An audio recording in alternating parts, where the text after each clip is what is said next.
This is Geometry, Unit 11, Lesson 2 on radian angle measurement. Now, measurement in distance has many units. You can use inches, feet, miles, centimeters, etc. But you also have rotations about a point can be measured in many different ways. Measuring one complete rotation in terms of 360 degrees is somewhat arbitrary. So a common unit of angle measure that is an alternative to degrees is called the radian. That's used a lot in higher mathematics. You first saw this unit of angle measurement in Common Core geometry. We talked about radians a bit back in geometry. So we're going to define it in terms of the geometry of the circle given what unit we're in here, since we're talking about circular motion. Okay, so the definition of a radian. The radian angle theta is created by a rotation about point A. So you're talking about, here's your initial side of your circle, and you're going to rotate about the point A to create angle theta. The radius of the circle is r, and passing through the arc length of s. So the arc length would be the distance traveled from the end right along here to s. So this is the arc length, and this is the radius, creating the angle theta. Okay, so let's take a look at a full rotation around any point in the counterclockwise positive direction. Okay, so what is the arc length s in terms of the radius of the circle r for a full rotation? So let's think about what we're doing here. So here is our radius, and you're going to do a full rotation around, like that. So you're going to go all the way around. So what are you creating about the circle there? You are creating the circumference of a circle. So S will equal the circumference of the circle.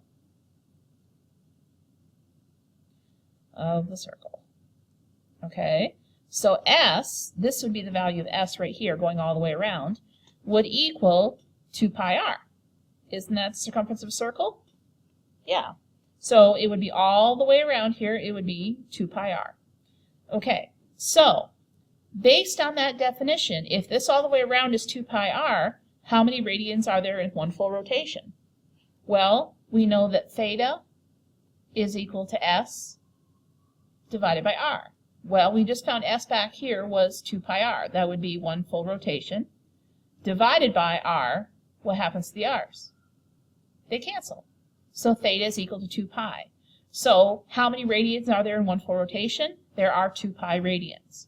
So that means that 2 pi radians is equivalent to saying 360 degrees. Okay, so 2 pi radians. So basically, what we are doing is measuring the total number of radii, that's why it's called a radian, that have been traversed about the circumference of a circle in a given rotation. Based on the circumference of a formula for a circle, there will always be 2 pi radians in one full rotation. So if I'm taking 2 pi radians, or 2 pi all the way around, divided by, basically what we're doing is counting up the number of radians. Okay, so use the formula above to answer each of the following. Determine the number of radians that the minute hand of a clock passes through if it has a length of 5 inches and its tip travels a total distance of 13 inches. Okay, so let me do a sketch here. Here's my clock. Here's my face of my clock. Here's the hands of the clock, wherever they happen to be. Okay, so there's my clock hands. All right, so determine the number of radians that the minute hand of a clock passes through. So if you're looking for radians, you're looking for the angle measure. So that would be theta. If it has a length of 5 inches, so that means the arc length. So that would mean the distance from here over to here, on going around in a circle like that. So we're looking for, that's going to be S. Oh, that's the wrong one. Sorry. The 5 inches is, I read that wrong, is the length of the clock face. And then the tip travels a total distance of 13 inches. That's what I'm talking about. So this is 5 inches, and then that's going to be 13 inches. So if we're looking for theta, theta is equal to S divided by r. So S would be the arc length. That would be 13 divided by 5, and then 13 divided by 5 is 2.6. So theta would equal 2.6 radians. Okay, let's try letter B. If a pendulum swings through an angle of 0.55 radians, what distance does its tip travel if it has a length of 8 feet? Okay, so a pendulum kind of swings back and forth like this. Okay, so it would go kind of like this, swinging back and forth. So it swings through an angle of 0.55 radians. So that would be here, 0.55. And what distance does its trip travel? We're looking for S. Okay, that would be the arc length when it has a length of 8 feet. So if your pendulum is 8 feet long and it swings back and forth like this, your formula is theta equals S over R. All right, now theta this time is 0.55. S is what we're looking for, divided by R, which would be 8. So cross multiply, you get S is equal to 0.55 times 8. And multiply that out. And we end up with 4.4. So S is equal to 4.4 feet. Okay, so that's what we have. So all we're talking about is radian measure. Now, radians are essential in the study of higher level mathematics and physics and are the angle measure of choice for the study of calculus. So you don't usually use degrees in calculus, you use radians. It is important to be able to convert between the angular system of degrees and that of radians. So let's take a look at the process. Let's consider 1/2 of a full rotation. So what is the angle of rotation in both degrees and radians? Well, a full rotation would be 360 degrees. So if we take half of that, that would equal 180 degrees. Okay, now what is a full rotation in radians? It would be 2 pi. So if we take half of 2 pi, that would equal pi radians. Okay, so halfway around would be pi radians. So using the two equivalent angles of rotation in A, convert a 30-degree angle into an equivalent angle in radians. All right, so we know 30 degrees is an angle. All right, now, pi radians is 180 degrees. So if I set this up as the number of radians, pi radians is 180 degrees. And I work it like this. Okay, well, if I have 30 pi over 180, these are going to cancel. I'm left with pi over 6 radians. Okay, so your conversion factor when you're going from degrees to radians. So it would be degrees times pi over 180 radians. Pi radians is 180 degrees. So you take the number of degrees times pi over 180 and you've got the number of radians. So easy conversion. So the degrees will cancel, you're left with just pi. Okay. Let's convert each of the following common angles into radians. Express your answers in terms of pi. All right, so all we have to do is multiply by pi over 180. So we have 90, put that over 1, times pi over 180. 90 and 180 cancel. That's going to equal pi over 2. So 90 degrees is pi over 2 radians. So it's a quarter turn. All right, so that makes sense when you think about it. If it's only a quarter turn, it would be half the number of radians, 180. Okay, theta equals 120. 120 degrees times pi over 180. 120 and 180 don't both divide by 60. All right, so divide by 60. It would be, this would be 2 and this would be 3. So that would be 2 pi over 3 or 2/3 pi. Okay. All right. Theta equals 225. 225 times pi over 180. All right. Now, I can't think top of my head, so all I'm going to do is put 225 divided by 180 in my calculator.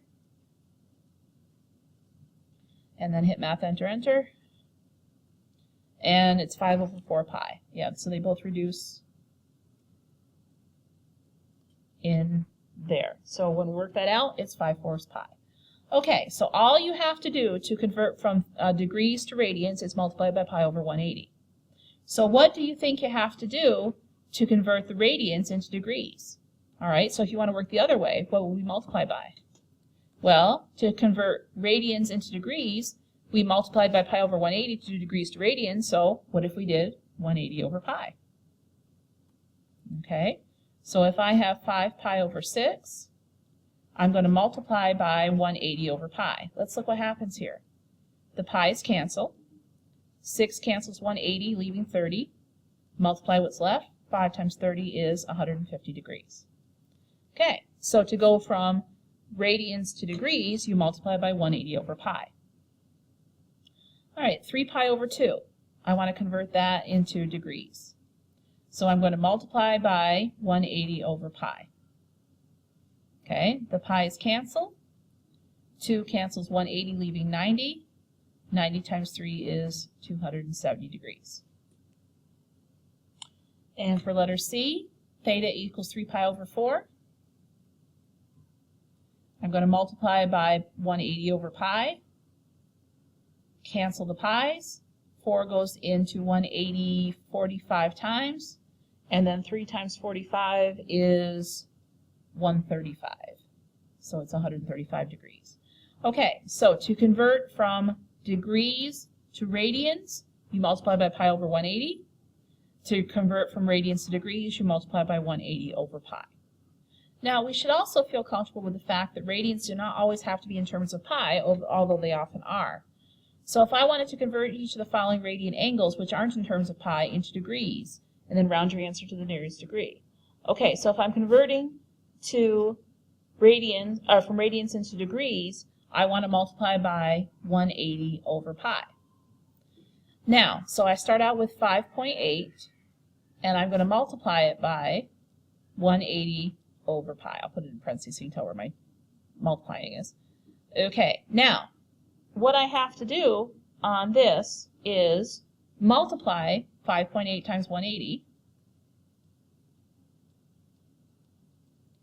and I end up with 1044 over pi.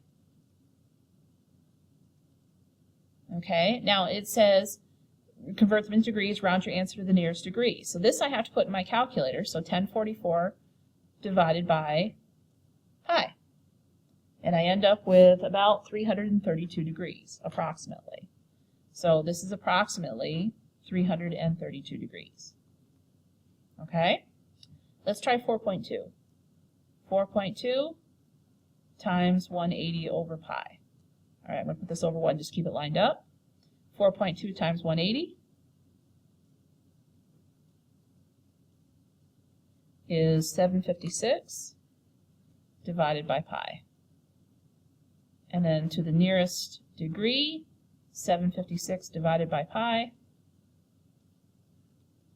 is about 241 degrees, approximately. Okay. And the last one, you can also do this with negative angles. Theta equals negative 2.5. So it's negative 2.5 radians times 180 over pi. Multiply them together. Negative 2.5 times 180 is negative 450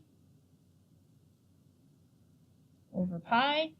Divide it out. And you end up with approximately negative 143 degrees. Okay, so there we go. So we have degrees and radians. So to change from degrees to radians, you multiply by pi over 180. To go from radians to degrees, you multiply by 180 over pi. All right, let's save exercise 7 for the next class.